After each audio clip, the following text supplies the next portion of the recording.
Hello बच्चों, let's see this question. The dissociation constant of acetic acid and benzoic acid are 1.8 into 10 to the power minus 5 mole liter inverse and 7.32 into 10 to the power minus 5 mole liter inverse respectively. Calculate the pH of the mixture of 20 gram of acetic acid and 10 gram of benzoic acid dissolved in the 1 liter of solution. So यहाँ पर हमें find out करना है the dissociation constant. सो आपको mixture की बात कर रहा है. अगर हम सोल्यूशन की बात करते हैं, solution for the mixture of the weak acid, हमारे पास यहाँ देखते हैं that's the acetic acid and the benzoic acid are the weak acid. Acetic और बेंजोइक आपके दोनों वीक एसिड होते हैं. So for the mixture of the weak acid, for the mixture of weak acid equals to, अगर आपको weak acid में H plus का concentration find out करना होता है, this is the key concept of the question. Basically this is the key concept under the root K1 C1 plus K2 C2.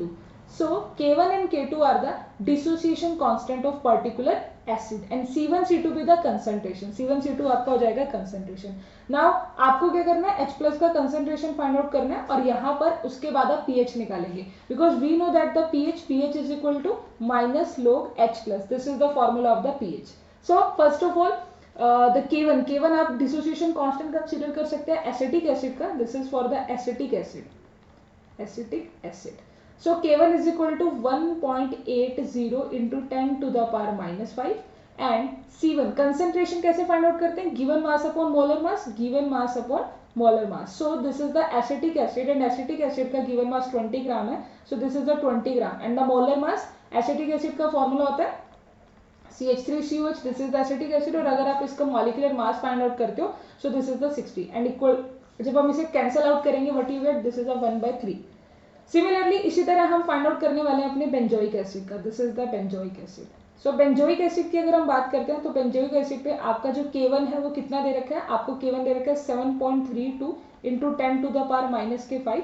और अगर मेरे को C1 निकालना होगा, कंसेंट्रेशन निकालनी है, so how you find concentration को हम फाइंड आउट करेंगे, sorry C2, that's a C2 because that's a benzoic acid. So C2 के लिए हम क्या करेंगे, गिवन मास आपको 10 ग्राम दे रखा है और बेंजोइक एसिड का यहाँ पर हम फॉर्मूला बना देते हैं. This is the formula of the benzoic acid. यहाँ पर बेंजीन, यहाँ पर आपका कार्बोक्सिलिक ग्रुप. अगर हम इसका मॉलिक्यूलर मास की बात करते हैं so this is equal to 122.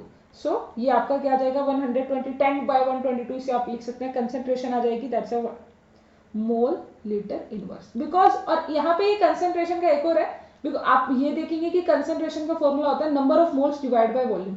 So basically यहाँ पे जो वॉल्यूम है वो 1 लीटर है, तो मैंने यहाँ से कंसीडर किया भी नहीं. अगर आप करना चाहते हैं तो आप एडिशन में कर सकते हैं कि जो कंसेंट्रेशन का फॉर्मूला होता है that's a number of moles divide by 1. So this is the number of moles divide by volume. So volume क्या है यहाँ पे 1 लीटर. तो अगेन यहाँ पर भी आप 1 कर सकते हैं, बट आई थिंक सो कि इसे करने की हमें जरूरत नहीं है. ऑलरेडी मेंशन है कि 1 लीटर है तो हमने डायरेक्ट ही कर दिया. अब यहाँ पर आप देख सकते हैं कि H plus concentration equals to under the root, आप सब वैल्यू को पुट कर देंगे. K1 की जगह पुट करेंगे 1.80 into 10 to the power minus के 5. कंसेंट्रेशन कितना है 1/3 प्लस K2 कितना दे रखा है 7.32 into 10 to the power minus के 5 और इसका कंसेंट्रेशन आया है 10/122. Now you can solve it. जब आप इस H प्लस की कंसेंट्रेशन को सॉल्व करते हैं, यहाँ से अगर हम H प्लस फाइंड आउट करते हैं सो हमारा जो H प्लस आएगा this is 3.4 into 10 to the power minus के 3. ये आ गया आपका 3.4 into 10 to the power minus 3. Now हमें क्वेश्चन में फाइंड आउट करना था pH.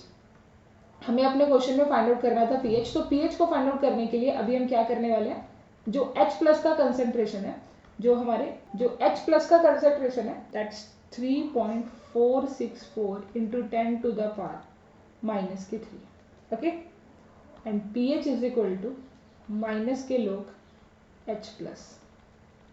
here minus log H plus 3.464 into 10 to the power minus 3.